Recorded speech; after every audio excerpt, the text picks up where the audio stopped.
Hi friends, നമുക്ക് ചെറിയൊരു unboxing video കണ്ടാലോ? ഇത് ഞാൻ ഓർഡർ ചെയ്തപ്പം ഞാൻ വിചാരിച്ചത് വരുമ്പോൾ വലിയൊരു പാക്കൊക്കെ ആയിരിക്കും എന്നാണ്. പക്ഷേ വന്നു കഴിഞ്ഞപ്പോൾ എൻ്റെ കൈയുടെ നീളത്തിനനുസരിച്ച് ഒരു ചെറിയൊരു പാക്കാണ് വന്നത്. എന്തായാലും സാരമില്ല, നമുക്കത് കാണാം എന്താണെന്നുള്ളത്. ഇത് ഫ്ലിപ്കാർട്ട് ഓർഡറാട്ടോ. ഫ്ലിപ്കാർട്ടിൽ നിന്ന് ഞാൻ ഓർഡർ ചെയ്തതാണിത്. സംഭവം എന്താണെന്ന് വെച്ചാൽ, എൻ്റെ കുക്കിംഗ് വീഡിയോ കാണുന്നവർക്കറിയാം, ഞാൻ ഇടയ്ക്ക് പറയാറുണ്ട് ഈ സാധനം ഇവിടെ കിട്ടാറില്ല, എനിക്ക് ഏറ്റവും അത്യാവശ്യമുള്ള സാധനമാണ്. അപ്പം ഞാൻ വിചാരിച്ചു ഇവിടെ പഞ്ചാബിൽ അന്വേഷിച്ചിട്ടൊന്നും കണ്ടില്ല, നമ്മൾ നിൽക്കുന്ന സ്ഥലത്തൊന്നും ഇതുവരെ കണ്ടിട്ടില്ല. അപ്പോൾ അങ്ങനെ വിചാരിച്ചെന്നാൽ പിന്നെ ഫ്ലിപ്കാർട്ടിൽ അന്വേഷിച്ചപ്പോൾ നോക്കിയപ്പോൾ ഉണ്ട്. അങ്ങനെ വിചാരിച്ചെന്നാൽ പിന്നെ ഒന്ന് ഓർഡർ ചെയ്യാമെന്ന് വിചാരിച്ച് അങ്ങനെ ഓർഡർ ചെയ്തതാണ്. ഒന്നുമല്ല, ഒരു ചെറിയൊരു കറിവേപ്പ് തൈ കേട്ടോ. അപ്പം എന്താ പറയുന്നത്, വലിയ തൈയാണ് അതിനകത്ത് ഓർഡർ ചെയ്തപ്പോൾ കണ്ടത്. പക്ഷെ വന്നപ്പോൾ ഒരു പൂച്ചക്കുഞ്ഞ് പോലെ ഒരു കുഞ്ഞൊരു കറിവേപ്പ് തൈയാണ് വന്നത്. പക്ഷേ അതിൻ്റെ സൈസ് അവർ പറഞ്ഞ സൈസ് ചാർട്ടൊക്കെ നോക്കിക്കഴിയുമ്പോൾ കറക്റ്റാട്ടോ, എല്ലാം അതിൻ്റെ നീള വീതിയൊക്കെ കറക്റ്റാണ്. നമ്മൾ കാണുമ്പോൾ പ്രതീക്ഷിക്കും വലുതായിരിക്കുമെന്ന്. പക്ഷെ വന്നത് ഇത്രയേ ഉള്ളൂ ഗൈസ്. ഈ ഒരു ചെറിയൊരു കറിവേപ്പ് തൈ ആട്ടോ ഞാൻ ഓർഡർ ചെയ്ത് ഫ്ലിപ്കാർട്ടിൽ നിന്ന്. കാരണം ഇവിടെ നമ്മൾ നിൽക്കുന്ന സ്ഥലത്ത് 2-3 സ്ഥലങ്ങളിലൊക്കെ നമ്മൾ അന്വേഷിച്ച്, ഇവിടെ നിൽക്കുന്ന ക്യാമ്പസിലൊക്കെ അന്വേഷിച്ചിട്ടൊന്നും കറിവേപ്പ് തൈയൊന്നും എവിടെയും കണ്ടില്ല. അപ്പോൾ എനിക്ക് ഈ അച്ചാറിടുമ്പോഴൊക്കെ ആണെങ്കിലും ഒരു കറിവേപ്പില ഒരു 1-2 ഇല ഇടാനെങ്കിലും കിട്ടിയ ഭാഗ്യം എന്നോർത്താണ് ഞാനതങ്ങനെ ഓർഡർ ചെയ്തത്. പിന്നെ എന്ന് പറഞ്ഞാൽ നമ്മൾ 4 വർഷം ഇവിടെ ഉണ്ട് ഇനി പഞ്ചാബിൽ.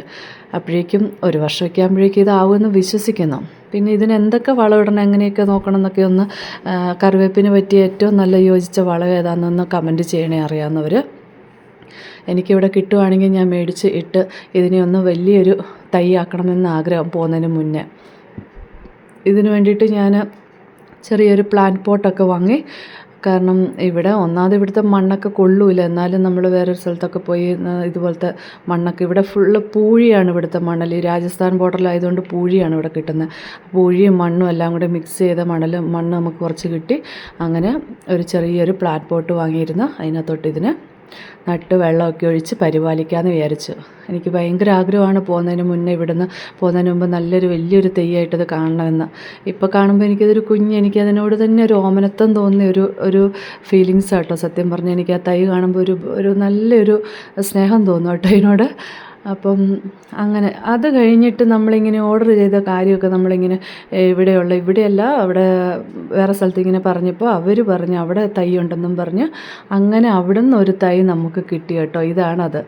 നമ്മൾ ഇതിനെക്കുറിച്ച് നേരത്തെ മുമ്പേ അറിഞ്ഞിരുന്നെങ്കിൽ നമ്മൾ ഓർഡർ ചെയ്യില്ലായിരുന്നു. പക്ഷേ സാരമില്ല, ഇതെല്ലാം ഓർഡർ ചെയ്തതിന് ശേഷമാണ് ഇതിത്ര വന്നത് ഇങ്ങനെയൊക്കെയാണെന്നൊക്കെ പറഞ്ഞു കഴിഞ്ഞപ്പോഴാണ് അവിടെ ഹസ്ബൻഡിനോട് വർക്ക് ചെയ്യുന്നവർ തന്നെ പറഞ്ഞില്ല, ഇവിടെ ഇങ്ങനെ ഒരു പ്രത്യേക സ്ഥലത്ത് കിട്ടുന്നുണ്ട്. അപ്പോൾ അങ്ങനെ അവിടെ പോയിട്ട് അവർ വാങ്ങിക്കൊണ്ട് തന്നെ തന്നു കേട്ടോ. ഇത്രയും വലിയ തൈയാണ് ഞാൻ ശരിക്കും പറഞ്ഞാൽ ഫ്ലിപ്കാർട്ടിൽ നിന്ന് പ്രതീക്ഷിച്ചത്. അപ്പോൾ എൻ്റെ വീഡിയോ ഇഷ്ടപ്പെട്ടെങ്കിൽ ചാനലൊന്ന് സബ്സ്ക്രൈബ് ചെയ്യാനും ലൈക്ക് ചെയ്യാനും കമൻറ്റ് ചെയ്യാനും മറക്കരുത്. അപ്പോൾ ഓക്കെ, ബൈ ഗൈസ്.